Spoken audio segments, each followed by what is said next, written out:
Hello and welcome back. Today I'm going to be talking about the brand new Patrick Ta Major Dimensions 2 Rose Palette. I have swatches, comparisons, 3 eye looks, as well as just general thoughts and observations from using it all week. I have detailed timestamps listed down below in the description box in case there's anything that you wanted to skip ahead to. But with that out of the way, let's get started.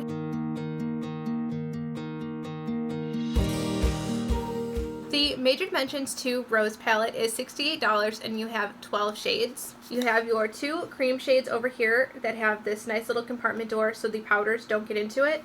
And then you have your row of matte shades. And then there are the glitter toppers and metallics on the top row. This last shade, as well as this first shade, are meant to be metallics, and then you have the 3 glitter toppers in the center. This shade here performs a little bit more like a mixture of the metallic and the glitter topper formula. It's a little bit more opaque and has a little bit more of a base color than the other 2 topper shades do. I think the packaging is very pretty to look at, and it's very on theme with the rest of the brand aesthetic, but I don't like it. I can appreciate how pretty it is and like how luxurious feeling it is and just things of that nature, but it's far too reflective, so it's very difficult to even get like a glamour shot of it, but it also gets dirty very quickly. I don't like seeing my fingerprints on things, especially not something that's supposed to be so luxurious. So I understand the idea behind the packaging, but I don't think that it worked well in the execution. I just don't want to have to keep cleaning this, and I don't want to have to keep looking at how dirty it is. Because I've been known to talk a lot and take a while to get to the point, I want to be upfront and very concise with my thoughts on the palette, and then I'll explain why I feel that way. I like this, I don't love it, and I don't recommend it. Now that's not to say that it's bad. It's a good quality formula, there's a nice mix of textures and finishes, and the mattes have a really good range of depth. The overall color story is very wearable, and it's laid out in a way that even beginners could look at how everything is arranged and figure out a basic eye look.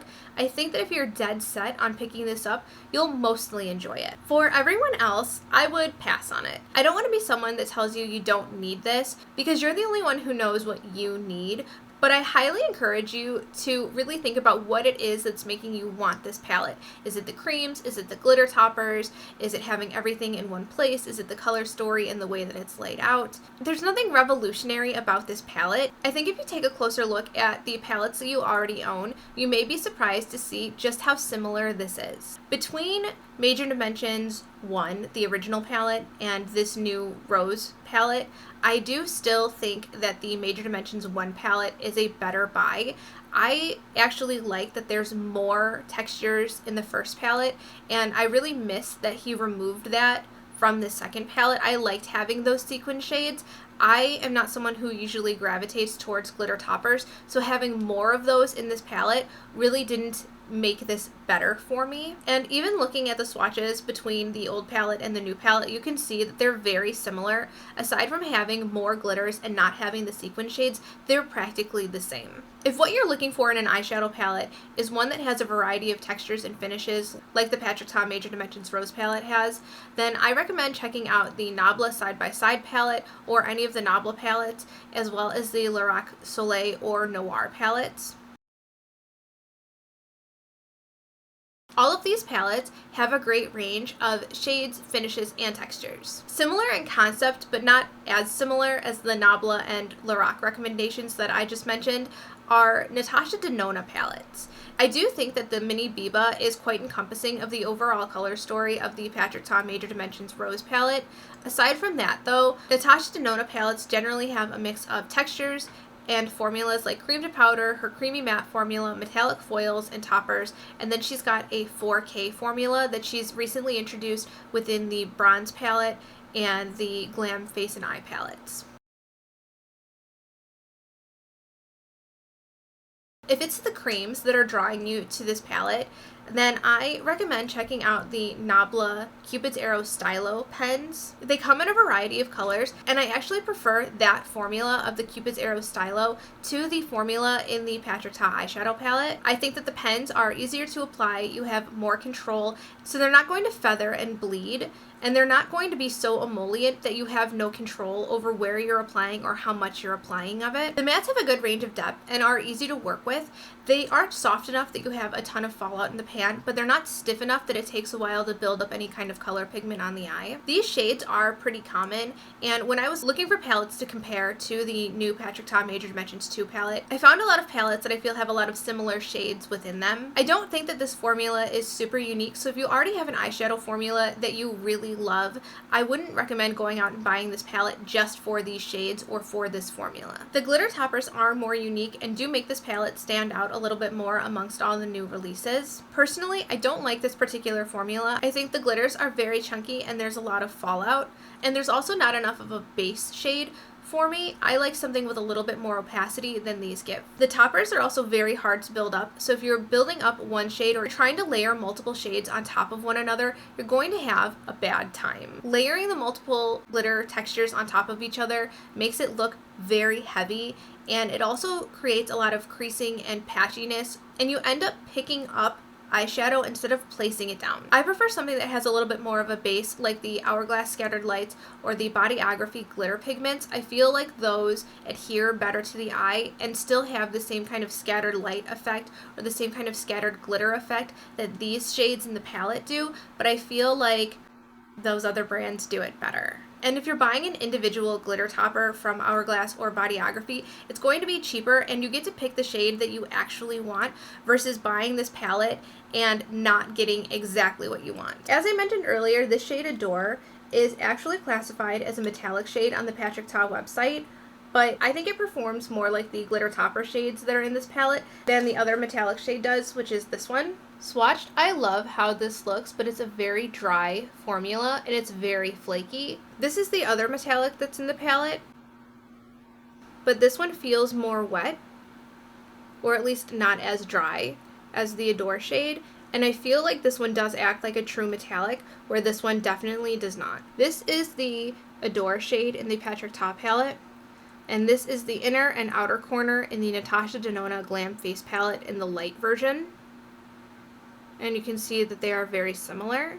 So if what's drawing you to this palette is this one shade, then I can definitely tell you that there are other products on the market that are very, very similar. Anyway, I really love how that shade looks swatched, but it does not apply like that when you're applying it to the lid. I've used my fingers, I've used a brush, and I can never get it to look like that. For my eye look today, I'm using a mix of shades from the original Patrick Ta palette and the new Major Dimensions 2 Rose palette, and I'll have the shades that I used listed down below if you're interested to know what shades I used to create this look, because this is not one of the 3 looks that I created, but if you wanted a tutorial on this look, I can definitely do that. I've done it once, I can do it again. But I did try to use the shade Adore as my lid shade, and it is chunky and patchy, and it's got so much fallout, and the glitters continue to fall out. It's not adhering. I'm so disappointed because I love this shade so much when it's swatched. As you can tell from my extensive Natasha Denona collection, these kind of shades I'm a really big fan of, and this one just does not live up to other similar formulas that I've tried. I did some individual swatches and some general palette comparisons, so I'm going to insert that here so you can take a look at some other shades and palettes that are similar to the Patrick Ta Major Dimensions 2 Rose palette.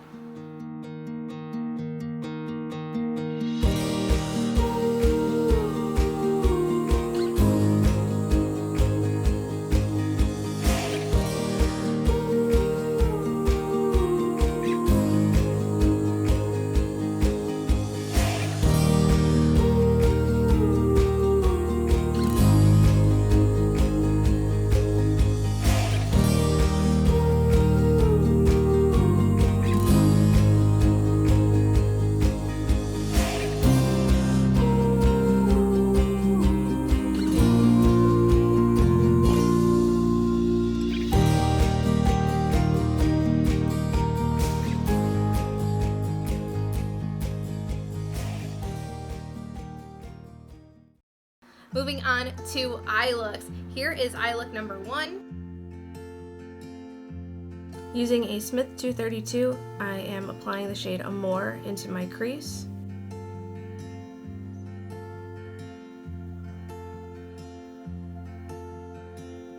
On a Smith 230, I'm using the shade Devotion, and I'm placing that in the outer third as well as my crease.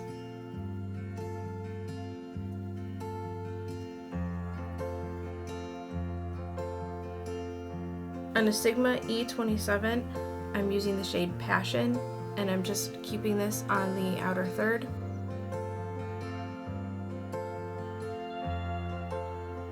Blending out that shade using Devotion on the Smith 230.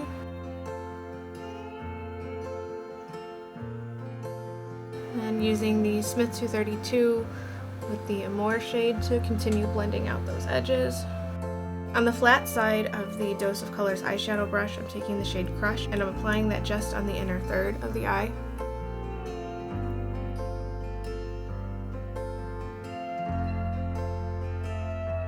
And on a Sigma E15, I am lining my lash line and building up the outer corner using the shade Heartache.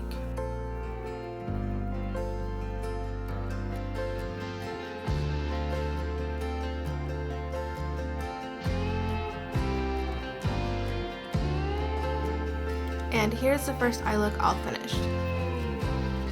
For this look I only used the matte shades in the palette, I didn't use the creams or the metallics. Moving on to look number 2. For my crease I'm using my Smith 232 in the shade Amour.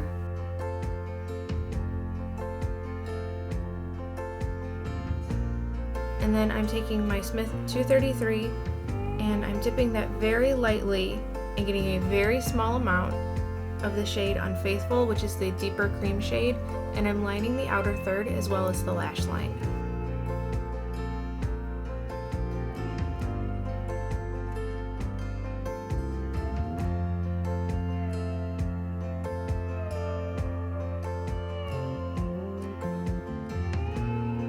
To blend out that shade as well as the lower lash line, I'm using the shade Heartache on the same Smith 233.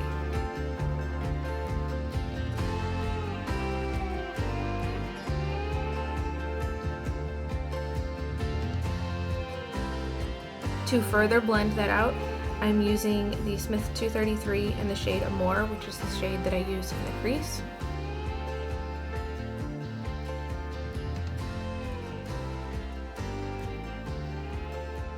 And on a Smith 253, I'm first layering the shade Desire, and I'm really building up that shade.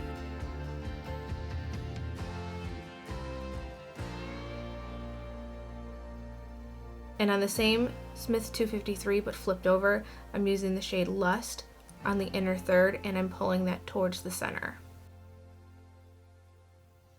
And I'm taking the Dose of Colors eyeshadow brush in the flat side and using the shade Crush to highlight the brow bone in the inner corner.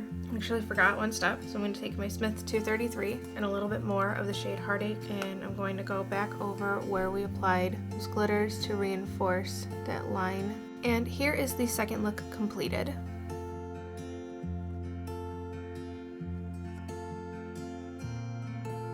And here is eye look number 3. I'm using my Sephora 205 dual-ended shadow brush. I like the packing side the best for applying creams, and I just want to show you with the difference on each eye what the cream shade looks like, and then I'm building an eyeshadow look on top of it, just so you see the color differences on the eye between the two cream shades. And here what the creams look like applied on both eyes. This one is Loyal and this one is Unfaithful. I just wanted you to see what the color depth difference is, in case you were wondering. Starting with the base shade Loyal, I'm taking my Smith 232 and I'm using the shade Amour to blend out the edges.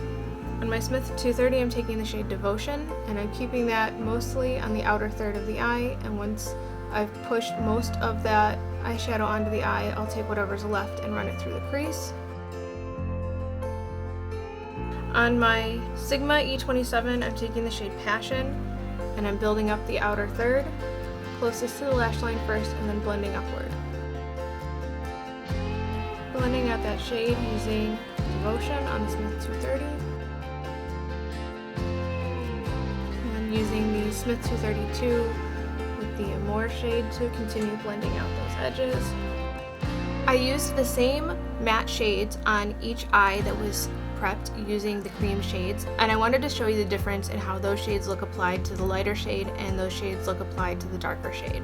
Here is what all of the matte shades look like applied on top of the shade Unfaithful versus all of the same shades, all the same placement, all the same methods on the shade Loyal. Now that all the matte shades are applied, I'm going to start applying the metallic and shimmer shades. Using my Smith 253, I'm going to take the shade Affair and place that in the outer third of the eye. Then using the other side of the Smith 253, I'm going to apply the shade Romance. As you can see, there's quite a considerable amount of fallout between those shades. And then taking the shade Adore, I'm going to place that on the inner third of the eye. Taking the Dose of Colors brush, I'm going to take the shade Crush and highlight the brow bone and the inner corner. Using whatever's left on the Smith 230, I'm going to just blend around the edges. Same thing with the 232. Taking my E15 in the darkest shade Heartache, I'm going to line the lash line. And here are what both eyes look like all finished. You can see that there is quite a difference in how the eyeshadow applies over each of the different cream bases. So you'll definitely get a different look or effect depending on which base you start with. To kind of wrap up what I was saying, I like this palette. It's not a bad palette. I don't think that there's anything that's inherently wrong with it. It's just not one that I'm interested in recommending. I don't know a nicer way of saying that. I wanted to sit down and recommend it. I like it. I've used it. It performs well. It has good things about it, and the looks that I've created I enjoy. The more I thought about it, the more I didn't want to recommend it because I have things that I prefer over this, and I don't think there's anything very special about this palette that I think is worth recommending. If I really sat down and thought, what is an eyeshadow palette that stands out that I think that people would get a lot of enjoyment out of and makes sense in a collection, it would be Natasha Denona Biba. And then I think Patrick Ta Major Dimensions 2 palette, where does this stand up? Where does this hold itself within my collection? And it just doesn't. If I wasn't making YouTube videos, I'm not sure that this is a palette that I would want to have in my collection. It just doesn't compare to other palettes that I use. I will wholeheartedly always recommend the Natasha Denona Biba palette and the Bronze palette. Those two stand out to me, and this one, in my eyes, just does not compare to that formula. It doesn't compare to the application, the wear time, the ease of use. I just don't think that if I were going to recommend to you to buy a palette, especially one that's $68, this isn't it. This is not the $68 palette I would recommend to you. I would recommend Natasha Denona Bronze. I would recommend the Glam Face palette. I would say save your money and buy Biba.